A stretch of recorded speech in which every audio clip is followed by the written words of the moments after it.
හිතලා ඕනවට වඩා හිතලා හැම ලස්සන දවසක්ම හැම ලස්සන අවස්ථාවක්ම ලස්සන බැඳීම් හැම දෙම අහිමි කරගන්න ඔයාට තමයි මේ කතා කරන්නේ. overthinking. මාත් ඉස්සර එහෙම තමයි. ඉස්සර මාත් ඕනවට වඩා හිතනවා හැම දෙයක්ම ගැන. ඕනම දෙයක් ගැන ඕනවට වඩා හිතන්න මම පුරුදු වෙලා හිටියා. ඉතින් ඒක නිසාම මගේ ජීවිතේ සමහර දේවල් මට නැති වෙලා ගියා. ඒ වගේම පස්සේ කාලෙක මට හිතුණා හරිම අපරාධි මේ දේවල් මට නැති වුණේ කියලා. ඒ මගේම සිතුවිලි හින්දා. ඉතින් ඔයත් ඒ විදිහට ඕනවට වඩා හිතනවා නම් ඔයාටත් දවසක හිතෙයි අපරාධි කියලා. ඉතින් එහෙම හිතෙන්නේ නැති වෙන්න ඔයා මේ ගැන හිතන එක ඊට වැඩිය හොඳයි. ඒ නිසා අපි කතා කරමු overthinking ගැන අද.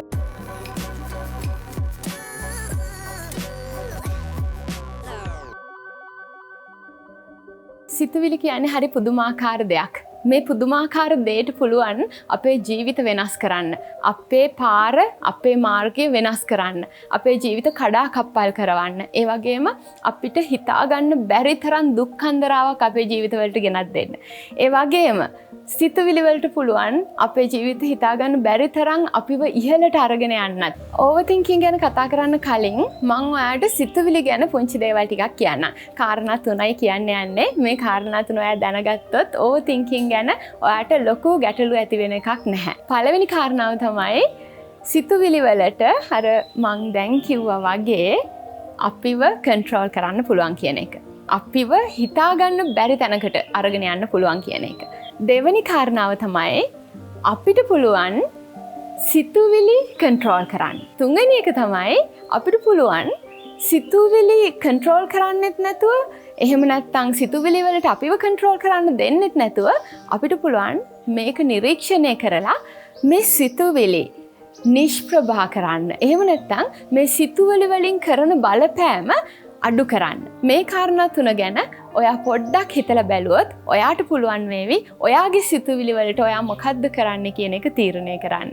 පළවෙනි කාරණාව සිතුවිලි වලට පුළුවන් අපිව කන්ට්‍රෝල් කරන්න කියන එක.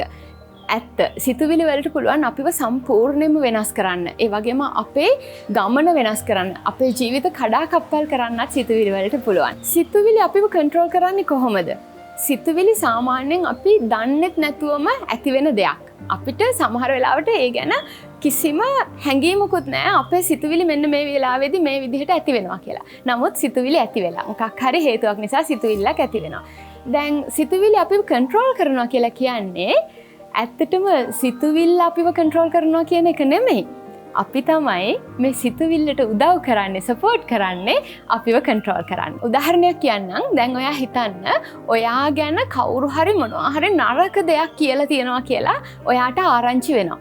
එතකොට ඔයා මොකද කරන්නේ? දැන් ඔන්න සිතුවිල්ලක් එනවා ඔයාට. මේක හරිම නරක සිතුවිල්ලක් එන්නේ. හරි තරහක් එනවා ඔයාට. එහෙම නැත්නම් ඔයාට හරි දුකක් ඇති වෙනවා. මේ එක සිතුවිල්ලක්. නමුත් ඔයා මොකද කරන්නේ? මේ සිතුවිල්ලට සපෝට් කරනවා. ඔයා එක විදිහට දැන් මේකට පොහොර දාලා මේ සිතුවිල්ල ලස්සන කරලා මේ සිතුවිල්ල තව ලොකු කරගෙන ඊට පස්සේ මේ සිතුවිල්ල වවා ගන්නවා. කොහොමද ඒක කරන්නේ? ඔයා දැන් හිතනවා දැන් මෙයා මෙහෙම කියලා තියෙනවා මෙහෙම කියලා තියෙනවා. ඔයා අහපු දේ ඔයාගේ හිතට ආපු සිතුවිල්ලට එකතු කරලා ඊට පස්සේ ඔයාගේම දේවල් ටිකක් ඒකට එකතු කරනවා. මේක නිර්මාණාත්මකව ඔයා ලස්සනට කරගන්නවා. ඔයා හිතනවා මෙයා මේ විදිහට කියන්නේ නැති, මෙන්න මේ ටෝන් එකෙන් කියන්නේ නැති, තව මෙන්න මේවත් කියන්නේ නැති. ඔයාට ආරංචි උනේ නැති වුණාට ඔයාට තව දේවල් මෙයා කියන්නේ නැති.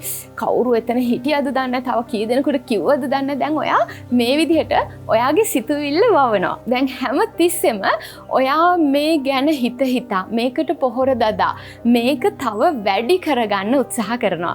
ඔයා දන්නේම නැතුව ඔයා මේ සිතුවිල්ලට සපෝට් එක දෙනවා. ඔයාගේ හිත අවුල්ම කරලා දාන්න. මෙහෙම තමයි ඔයාගේ සිතුවිල්ලට බලය එන්නේ ඔයාව කන්ට්‍රෝල් කරන්න. ඊළඟ කාරණේ, දෙවෙනි කාරණේ. ඒකෙදි මම කිව්වා සිතුවිල්ලකට වගේම ඔයාට පුළුවන් සිතුවිල්ල කන්ට්‍රෝල් කරන්න. එහෙම නැත්නම් ඔයාගේ thoughts කන්ට්‍රෝල් කරන්න හැකියාව ඔයාට තියෙනවා කියලා. ඒක කොහොමද වෙන්නේ? ඇත්තටම ඔයා හිතන දේ ගැන අවබෝධයෙන් එහෙම නැත්නම් ඔයා මේකට හරියට රෙස්පොන්ඩ් කරන්න ඉගෙන ගත්තොත් එහෙම මෙතනදී ඔයා ඒකට සපෝට් කරනවා නෙමෙයි ඔයා මේකට හොඳට රියැක්ට් කරනවා. කොහොමද එහෙම කරන්නේ? ඔයා මේ සිතුවිල්ල අඳුනගෙන ඒ සිතුවිල්ල වෙනුවට ඔයාට ඕන දේ රීප්ලේස් කරනවා. ඒ කියන්නේ ඔයාට පුළුවන් මේ සිතුවිලි ඔක්කොම කන්ට්‍රෝල් කරන්න වෙන සිතුවිලි මේ සිතුවිලි වලට රිප්ලේස් කරලා. එහෙම කරන්නේ කොහොමද? දැන් අපි මෙහෙම කියමු. දැන් ඒ සිතුවිල්ල විසින් ඔයාව කන්ට්‍රෝල් කරනකොට ගොඩක් වෙලාවට නෙගටිව් විදිහට තමයි ඒක වෙන්නේ. ඔයාට පුළුවන් මේක පොසිටිව් පැත්තට කරගන්න. ඔයාට පුළුවන් ඔයාට එන නෙගටිව් thoughts රීප්ලේස් කරන්න පොසිටිව් thoughts වලින්. දැන් ඔයාට ඕන දේ මොකද්ද? ඔයාට ඕනේ හොඳින් ඉන්න, ඔයාගේ දේවල් ටික සාර්ථක කරගන්න. එතකොට ඔයාට පුළුවන් මේ සිතුවිලි ටික කන්ට්‍රෝල් කරගන්න හොඳ දේවල්, පොසිටිව් දේවල් එක්ක. ඉතින් මේ වෙලාවේදී ඔයාට පුළුවන් සිතුවිලි ටික කන්ට්‍රෝල් කරන්න පොඩි ස්ට්‍රැටජිස් ටිකක් එකතු කරගන්න. මෙන්න මේ වගේ. ඔයාට පුළුවන් නරක සිතුවිල්ලක් එනකොටම රෙඩි කරගත්ත සිතුවිල්ලක් තියාගෙන ඉඳලා ඒකට රිප්ලේස් කරන්න. එහෙම නැත්නම් ඔයාගේ හිතට ටිකක් තදින් කියලා මෙන්න මේ සිතුවිලි මට ඕන නෑ. මට ඕන නැති ඒවා මේවා. මට ඕන දේවල් තියෙනවා වෙනම. ඒ දේවල් විතරයි මට හිතන්න තියෙන්නේ. ඒ නිසා මං බලෙන්ම හිතනවා එහෙම කියලා ඔයා බලෙන්ම අලුත් සිතුවිලි හිතන එක. එහෙම නැත්තම් ඔයා බලෙන්ම ඔයාට එන ඒ සිතුවිලි ටික කන්ට්‍රෝල් කරන එක තමයි මේ දෙවෙනි එකෙන් කියන්නේ. ඉතින් බලන්න ඔයාට මේක කරන්න පුළුවන්ද කියලා. ඔයාට අනිවාර්යයෙන්ම මේක කරන්න පුළුවන්. ඔයාට මේක කරන්න නම් පුංචි පුහුණුවක් අවශ්‍ය වෙනවා. මොකද මේක ඉබේම සිද්ධ වෙන දෙයක් නෙමෙයි. ඔයා මහන්සියෙන් මේක කරන්න ඕනේ දෙයක්. ඉතින් තුන්වෙනි කාරණේ එහෙම නැත්නම් තුන්වෙනි පොයින්ට් එක තමයි ඔයා සිතුවිලිත් එක්ක කරන ඊළඟ ගනුදෙනුව මේක හරිම සාර්ථක දෙයක්. මේක ඔයාට මයින්ඩ්ෆුල්නස් මෙඩිටේෂන් වලදීත් කියලා දෙනවා. මේකෙදි කරන්නේ ඔයා ඔයාගේ හිතට එන සිතුවිලි දිහා ඉවසීමෙන් බලාගෙන ඉන්න එක. එහෙම නැත්නම් උපේක්ෂාවෙන් බලාගෙන ඉන්න එක. මොනවද මේ සිතුවිලි? ඔයා නිරීක්ෂණය කරන එක. මොන වගේ සිතුවිලිද මගේ හිතට එන්නේ? ඒවා වැඩක් තියනවාද? එහෙම නැත්නම් ඒවා මට ඕනද? එහෙම නැත්නම් එපාද? මේ සිතුවිල්ල විදිහ මොකද්ද? මේක මගේ ජීවිතේට එන්නේ ඇයි? කොතනින්ද මේක පටන් ගන්නෙ? කොතනින්ද මේක නැති වෙන්නේ? කොතනින්ද මේක වැවෙන්නේ? මේ වගේ ඔයාගේ හිතට එන සිතුවිල්ල දිහා ඔයා බලාගෙන ඉන්න එක තමයි තුන්වෙනි එකේදී කරන්නේ. හරිම ඉවසීමෙන් ඔයා මේක කරොත් ඔයාට ටික වෙලාවක් යනකොට තේරෙනවා ඔයාගේ හිත ඇතුලේ මොකද්ද වෙන්නේ කියලා. මේ විදිහට සිතුවිල්ලක් නිරීක්ෂණය කරනකොට ඔයා පොඩි වෙලාවක් සිතුවිල්ලක් දිහා බලාගෙන ඉන්නකොට ඒ සිතුවිල්ල තේරුම් ගන්න උත්සාහ කරනකොට ඒ සිතුවිල්ල හැසිරෙන හැටි තේරෙනකොට ඔයාට තේරෙනවා ඔයාගේ හිත එක තැනකට එනවා කියලා. ඒ වගේම ඔයාට හොඳ අවබෝධයක් ලැබෙනවා සිතුවිලි ගැන සහ සිතුවිලි කන්ට්‍රෝල් කරන්නේ කොහොමද කියන එක. ඒ වගේම කන්ට්‍රෝල් කරන්න ඕනේ මොනවද, එපා මොනවද කියන එක ගැන ඔයාට හොඳ පැහැදිලි අවබෝධයක් එනවා. ඒ විතරක් නෙමෙයි ඔයාට ඉක්මනටම තේරුම් යයි සිතුවිලි ගොඩාක් දේවල් මේවා අපිට අනවශ්‍ය දේවල් තමයි වැඩිපුර තියෙන්නේ කියලා. මෙහෙම නිරීක්ෂණය කරන්න ගත්තට පස්සේ ඔයාට ඊළඟට හිතෙන දේ තමයි මේ සිතුවිලි වැඩක් නැහැ, අතෑරලා දාන්න ඕනේ කියන එක. ඇත්තටම මේව වැඩක් නැහැ, මේ ගැන ඇයි මං හිතන්නේ කියන එක ඔයාට හිතෙන්න ගන්නවා. ඊට පස්සේ ඔයා මොකද කරන්නේ? මේවා ඔහේ අතෑරලා දානවා. මේවට රියැක්ට් කරන්නෙත් නැහැ. එහෙම නැත්නම් මේවා ගැන හිතන්නෙත් නැහැ. ඔයා සිතුවිලි අතෑරලා දානවා. ඔයා සිතුවිල්ලක් අතෑරලා දාපු ගමන්ම වෙන්නේ මේ සිතුවිලි නිෂ්ක්‍රීය වෙනවා. එතකොට ඔයාට මේ සිතුවිලි වලින් ලොකු බලපෑමක් නැහැ. ඉතින් ඔයාට මම කියන්නේ මේ ක්‍රම තුනම ගැන හිතලා බලන්න.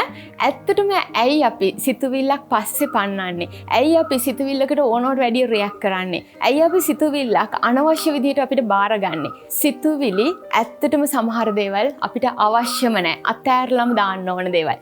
ඔයා සිතුවිලි සමහර දේවල් අතෑරලම දාන්න. සමහර සිතුවිලි ඔයා ඔයාගේ ජීවිතෙන් අතෑරලම දාන්න.